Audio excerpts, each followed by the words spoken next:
नमस्कार, मैं हूं संजय शर्मा। आप देख रहे हैं 4PM न्यूज नेटवर्क। कहा जाता है कि इंसान को एक ही जन्म में सुख दुख सब देखना होता है। कुछ भाग्यशाली होते हैं जिनके हिस्से में सुख ज़्यादा होता है और कुछ किस्मत के मारे दुख ज़्यादा देखते हैं। मगर कुछ ऐसे भी बिरले लोग होते हैं जो एक ही जन्म में सुख और दुख दोनों की चरम सीमा पर पहुंचते हैं।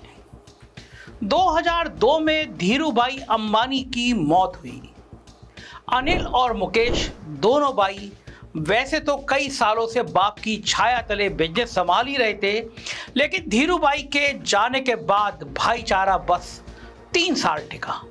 यह दौलत भी क्या होती है, भाई भाई के रिश्ते में दरार डाल देती है। सोचिए, देश का सबसे बड़ा आदमी मुकेश अंबानी अपने छोटे भाई को अपने साथ टिका नहीं पाया, भाई को अलग कर दिया। लेकिन भाई भी जलवेदार हालत में रहा। दोनों भाई 2005 में अलग हो गए। कंपनी भी आधी आधी बट गई। पेट्रोकेमिकल जैसा सालों पुराना धंधा बड़े भाई के हिस्से में आया और उभरते हुए नए बिजनेस जैसे फोन, एनर्जी वगैरह अनिल के जिम्मे आए। अनिल अंबानी ने शुरुआती दौर में बिजनेस में ऐसी छलांग लगाई कि 2008 में दुनिया के छठे सबसे अमीर आदमी बन गए। लोग देखते थे क्या जलवा है। उस वक्त इनकी संपत्ति 42 बिलियन डॉलर पहुंच गई थी। बस शायद यहीं से अनिल अंबानी बौरा गए। घमंड आ गया, दौलत का घमंड आ गया। उन्हें लगा मैं सब कुछ कर सकता हूं और वो सब कुछ करने लगे और हर जगह फिर उन्होंने एक के बाद एक मुंह की खाई। लेकिन पिछले 15 साल की कहानी से पहले आइए बता देता हूं कि आजकल अनिल अंबानी क्यों चर्चा में है। 22 अगस्त को सेबी ने 222 पेज का एक ऑर्डर निकाला। अनिल अंबानी, इनकी कुछ कंपनी, कुछ दोस्त और दोस्तों की कुछ कंपनियों पर मिलाकर कुल 625 करोड़ रुपए का जुर्माना ठोक दिया। 1-2 रुपया नहीं, 625 करोड़ का।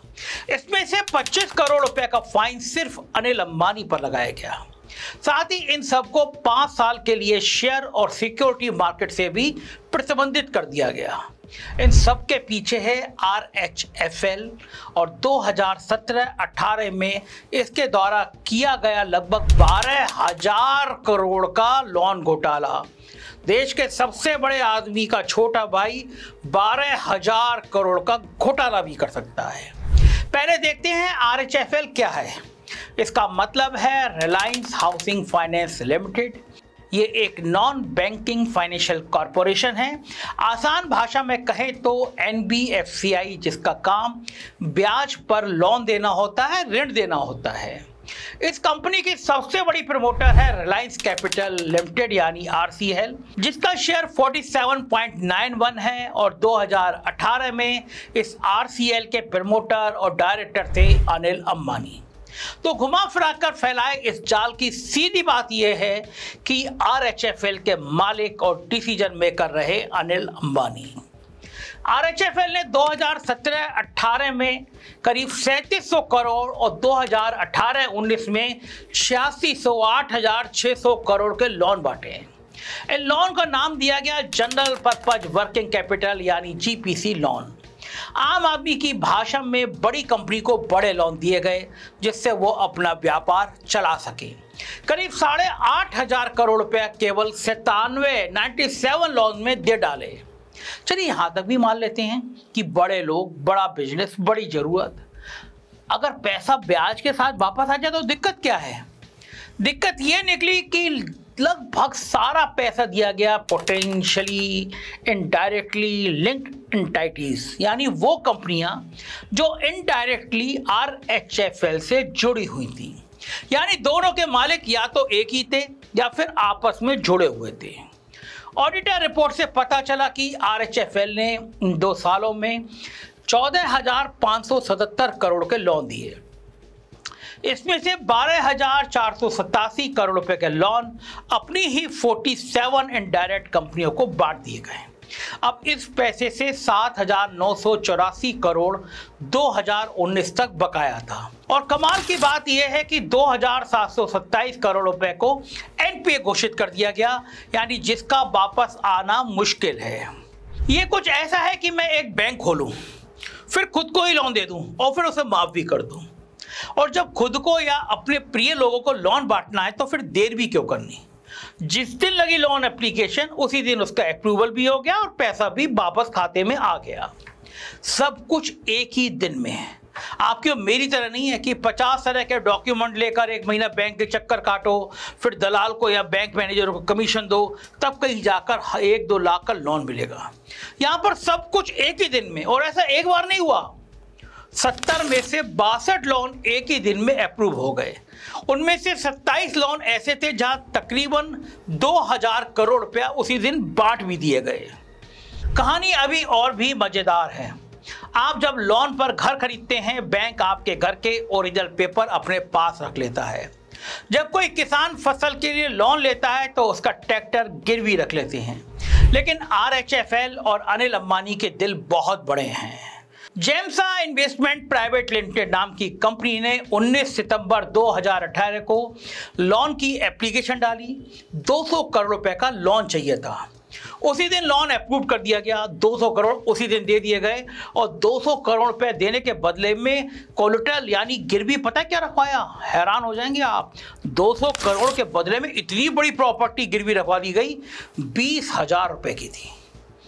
200 करोड़ लोन के बदले में 20,000 रुपए के एसेट्स लगवा दी गई, ये गारंटी के रूप में, यानी 20,000 के बदले 200 करोड़ का लोन।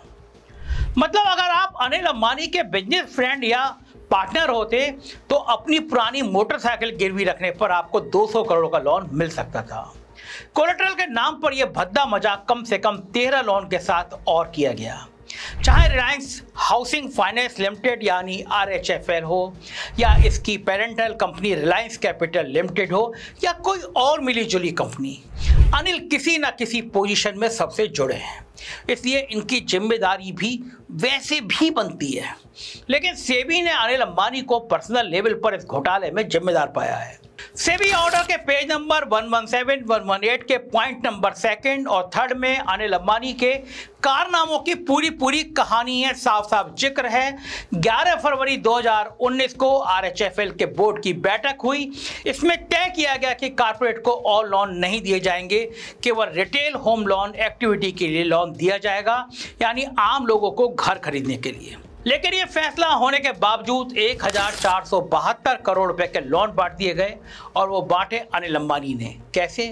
क्योंकि वो रिलायंस अनिल धीरूभाई अंबानी ग्रुप के चेयरमैन हैं। इसलिए चेयरमैन होने की हैसियत से अपनी पर्सनल कैपेसिटी में ये सब लोन अप्रूव कर दिए, और कुल 14 कंपनियों को ये 1472 करोड़ रुपए बांट दिए गए। और इन लोन लेने वाली कुछ कंपनियों के तार सीधे या टेढ़े तौर पर अनिल अंबानी से जुड़े हैं, जिस रिश्ते को सेबी ने बाकायदा फ्लो चार्ट बनाकर अपने ऑर्डर के आखिरी 3 पन्नों पर जगह दी है। अब एक भोला भाला आम आदमी ये सोच सकता है कि ये घोटाला तो है ही नहीं, RHFL भी अनिल अंबानी के रिलायंस का हिस्सा है। अगर उसने अपना पैसा अनिल अंबानी के कहने पर उनको या उनके साथियों को लोन के नाम पर बांट दिया, तो फिर अनिल का पैसा अनिल के पास ही तो है। बस इसी सीधे साधे सोचने के तरीके से तो बड़े आदमी हमको बेवकूफ़ बनाते हैं। एक गरीब लेकिन ईमानदार दुकानदार ने भले ही दुकान चलाने के लिए पैसे लिए हों, उधार मांगने वाला उसके घर पर भी चला आता है। मगर अमीरों के साथ ऐसा नहीं होता। ये मार्केट से पैसा उठाते हैं। मार्केट मतलब मैं और आप जो शेयर खरीद लेते हैं, फिर ये उसी पैसे को बिजनेस में लगाते हैं। मुनाफा हुआ तो थोड़ा सा आपको मिल जाएगा। आपको 103 रुपए का शेयर 110 रुपए का हो जाएगा। लेकिन जब घाटा होगा या घोटाला होगा तो वो सिर्फ आपका और मेरा होगा। 2017 में 103 रुपए का RHFL का शेयर अब 3 रुपया 80 पैसे का है। अब सोचिए, अगर किसी आदमी ने 2017 में अपनी खून पसीने की मेहनत के 1 लाख रुपए लगाकर शेयर खरीदे होंगे, तो आज उसकी कीमत पता है क्या है? आज वो शेयर 1 लाख रुपए से घटकर 3,700 रुपए का हो गया। और इस तरह से लाखों लोगों से उठाए गए करोड़ों रुपए लोन के नाम पर आपस में अपनों में बांट दिए गए। अब आप कहेंगे कि भाई अंधेर है क्या, कोई कार्रवाई तो होगी? बिल्कुल होती है। 2021 में RBI ने रिलायंस कैपिटल को बैंक करप्ट घोषित कर दिया था, दिवालिया घोषित कर दिया था। पर यह अंग्रेजी शब्दों से हिंदी जनता को बेवकूफ बनाने जैसा है, क्योंकि अनिल अंबानी 2019 में लंदन में खुद को बैंक करप्ट घोषित करके आए थे। वहां बयान दिया था कि बीवी के गहने बेचकर वकील की फीस भर रहा हूं। बेचारा कितना शरीफ आदमी है, बीवी के गहने बेचता है, फीस भर देता है, बड़े भाई से कुछ कहते ही नहीं है। तो फिर वही अनिल अंबानी करोड़ों के घर में कैसे रहती हैं? इकोनॉमिक टाइम्स की खबर के अनुसार अनिल अंबानी की 18 ऑफिशियल कंपनी है, यानी दूसरे देशों में बनाई गई वो कंपनी जहां पैसा डाइवर्ट होता है। बड़े लोगों के बड़े खेल, बड़े नक्शे और बड़ा बर्बादी। तो ये तो हुई अनिल अंबानी की बात। अब थोड़ी बात सेबी की भी कर लेते हैं। इससे पहले हम सेबी को मुबारकबाद दें कि कितना तगड़ा घोटाला पकड़ा है, और इससे पहले की तारीफ करें कि अनिल अंबानी जैसे ताकतवर आदमी पर कार्रवाई करती, जरा सा रुकते और सोचते हैं। आरएचएफएल ने घोटाला किया 2017 और 18 में। इनके auditor PricewaterhouseCoopers ने अगली साल ये घोटाला पकड़ लिया, यानी 2019 में, और ऑडिट रिपोर्ट साइन करने से मना कर दिया। 2022 में सेबी ने अपनी तरफ से इन्वेस्टिगेशन भी पूरी कर ली थी, क्योंकि फरवरी 2022 से सेबी ने सबको अपना पक्ष रखने के लिए नोटिस भेजा। हर किसी ने अगस्त 2023 तक जवाब भी दे दिया था। केवल अनिल अंबानी का फाइनल जवाब फरवरी 2024 में आया। फरवरी से अगस्त तक भी 6 महीने बीत चुके थे, लेकिन कोई फाइनल ऑर्डर नहीं आया। मगर जैसे ही सेबी को लेकर बवाल मचा, सेबी को लेकर सवाल खड़े हुए, सेबी के अडानी के रिश्ते को सवाल खड़े हुए कि साहब सेबी क्या कर रही है, तो सेबी ने अपनी पीठ थपथपाई। सेबी ने अपनी साख वापस लाने के लिए, अखबारों की हेडलाइंस बदलने के लिए अचानक निकाला वो ऑर्डर जिसकी फाइल धूल खा रही थी, पता नहीं कहाँ रखी हुई थी। उस ऑर्डर को निकाल के इन्वेस्टिगेशन जो बहुत पहले खत्म कर चुकी थी, उसको जारी कर दिया। अब चारों तरफ अनिल अंबानी की बेईमानी और सेबी की तारीफ के चर्चे हैं। सेबी और अडानी के रिश्तों को सब भूल गए। क्या अनिल अंबानी गलत हैं? बिल्कुल हाँ, गलत हैं। क्या उन पर लगा जुर्माना और 5 साल का बैन बरकरार रहेगा? शायद हाँ रहेगा, और शायद नहीं। अनिल अंबानी आने वाले कुछ दिनों में सेट में अपील कर सकते हैं। सेट के पास सेबी के ऑर्डर को स्टे करने की ताकत है।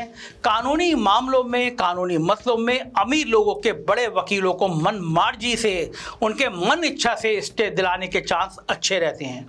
दूसरी तरफ क्या सेबी ने अच्छा काम किया? बिल्कुल किया।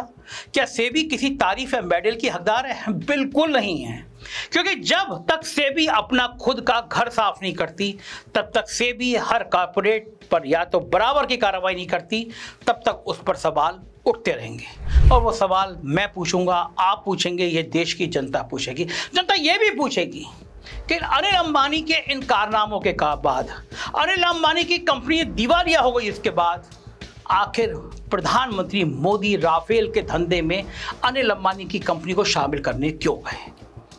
राफेल में अनिल अंबानी का इन्वॉल्वमेंट किसने कराया? और एक नैतिकता का सवाल, एक छोटा भाई बर्बाद हो गया, तबाह हो गया, कह रहा है कि मैं बीवी के जेवर गिरवी रख रहा हूं, और बड़ा भाई अपने बेटे की शादी में हजारों करोड़ उड़ा देता है। क्या होती है दौलत? जो बच्चे घर में संग बड़े होते हैं, नेकर पहन के खेलते हैं, एक दूसरे पे मिट्टी गुलाल फेल के खेलते हैं, एक दूसरे का खाना खाते हैं, माता पिता के संग संग सोते हैं। माता पिता क्या उनको ये संस्कार देते हैं कि धंधे अलग कर लो, छोटा भाई मुसीबत में तो बड़ा भाई मुंह फेर ले? ये अमीरों की दुनिया है साहब। हम जैसे छोटे और मध्यम वर्गीय परिवार में ये नहीं होता। एक भाई को दर्द हो तो दूसरा भाई अपनी घर जमीन सब बेच के दूसरे भाई की मदद करता है। काश मुकेश अंबानी का दिल इतना बड़ा होता, छोटे भाई की मदद कर देते। ये सारा गड़बड़ झाला करने की जरूरत क्यों पड़ती, ये घोटाला करने की जरूरत क्या पड़ती? लेकिन बड़े भाई के दामन में भी कम दाग नहीं है। बड़ा भाई भी इस देश में आग लगाता है, उसके चैनल दिन भर हिंदू मुसलमान की आग लगा रहते हैं। कह सकते हैं बड़े मियाँ तो बड़े मियाँ, छोटे मियाँ सुभान अल्लाह। हमारा काम है सवाल पूछना, हम सवाल पूछेंगे, आपके साथ मिलकर पूछेंगे, क्योंकि ताकत मेरी और आपकी अलग अलग नहीं है, एक है। शुक्रिया, थैंक यू।